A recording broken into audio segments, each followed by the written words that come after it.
Alors, je m'appelle Marius Ruda, on est à Villars-sur-Glâne.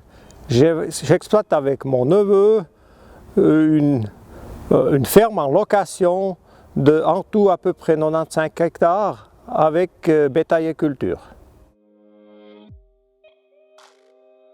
Oui, ça fait vraiment longtemps, on est né ici, en tout cas moi je suis né ici. Avant l'exploitation, il y avait moins de surface.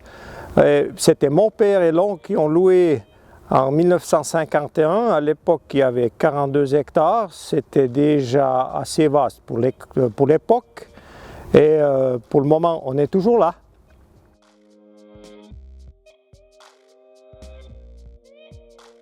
Alors, la piste, c'est de produire local pour la population de nos régions, c'est-à-dire d'éviter des transports avec la marchandise. Et si nos produits sont encore transformés dans nos régions, c'est encore mieux.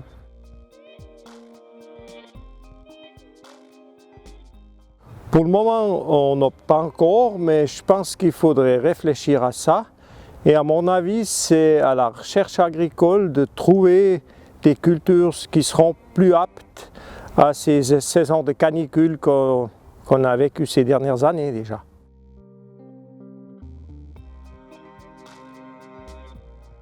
Oui, personnellement, ça m'intéresse beaucoup, mais pour notre exploitation, ce n'est pas une solution parce que notre rotation des cultures, elle n'est pas idéale.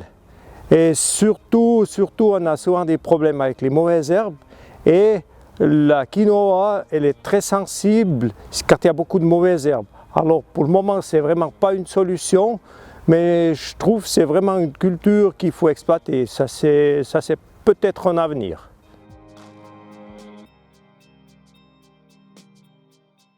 Je pense là aussi, ça il faut vraiment suivre, et puis là aussi je pense que c'est aux scientifiques de vraiment aller jusqu'au bout de la possibilité. Et si vraiment on n'a plus assez de précipitations, c'est à mon avis la dernière solution, c'est pour pouvoir encore produire. Et le but de produire, c'est quand même de nous nourrir. Et s'il y a plus assez de précipitations, il faudra trouver des solutions. Et voilà, la permaculture, je pense que ça en est une.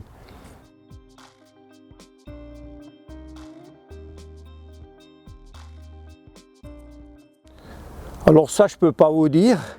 Jusqu'à présent, sur notre exploitation, on a eu la chance que les dégâts de sécheresse étaient minimes et qui étaient supportables. Je pense que la question se pose dû à la sécheresse, quand on n'arrive plus à produire la qualité. Alors là, il faudrait peut-être penser à s'assurer, mais pour le moment, je ne me suis pas du tout informé de ce côté, vu qu'on est un peu moins touché. Et puis en plus, il faut dire qu'une bonne partie de notre revenu global, c'est quand même les paiements directs.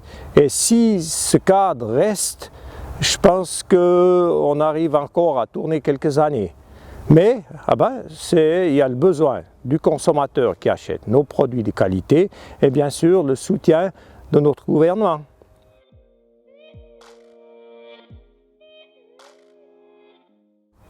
C'est tout simple, on n'irrigue pas, il n'y a pas de système. On n'a même jamais fait une requête à la commune pour prendre de l'eau à l'hydrante.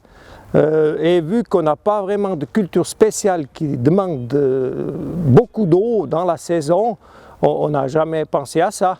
Au niveau de l'herbage, bien sûr, comme en 2015-2018, peut-être on aurait eu un rendement quand même nettement meilleur si on aurait arrosé une fois, mais c'était jamais la question. Et pour les cultures, c'est plutôt les céréales que chez nous sont mises en place l'automne. Le problème, il est moins aigu.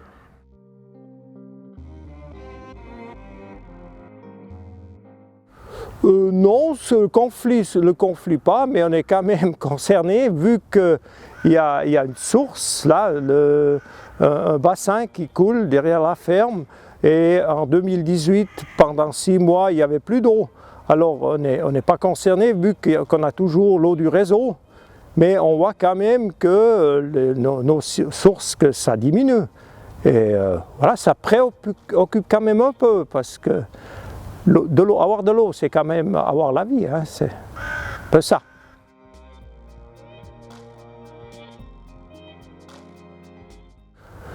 Oui, bien sûr, la réflexion, il faut toujours faire, mais ce qu'il ne faudrait pas poser la question aux consommateurs, mais moi-même je suis aussi consommateur, mais je pense qu'à l'avenir, on devrait, si on veut vraiment un peu protéger l'environnement, il faudra manger moins de viande. C'est clair, personnellement, moi je suis un grand mangeur de viande et je pense que pour l'avenir, il faudra diminuer un peu. Parce qu'au niveau des nuisances dans l'environnement, c'est quand même la production animale qui charge un peu plus que la production végétale.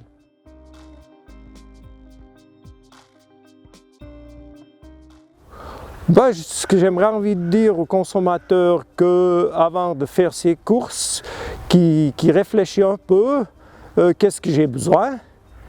Pas vraiment acheter où il a envie au moment, mais les besoins, donc en nourriture, c'est-à-dire d'acheter du bon pain par exemple, qui est de la région, et puis au niveau des viandes ou bien des produits laitiers, de faire attention à ce qu'on mange, et surtout de choisir de la qualité.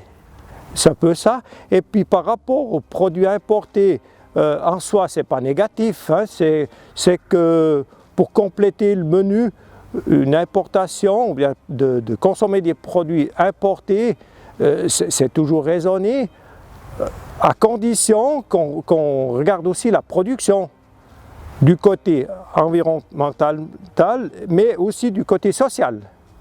La production dans les pays qui exportent des produits, voilà, qui viennent de loin des fois.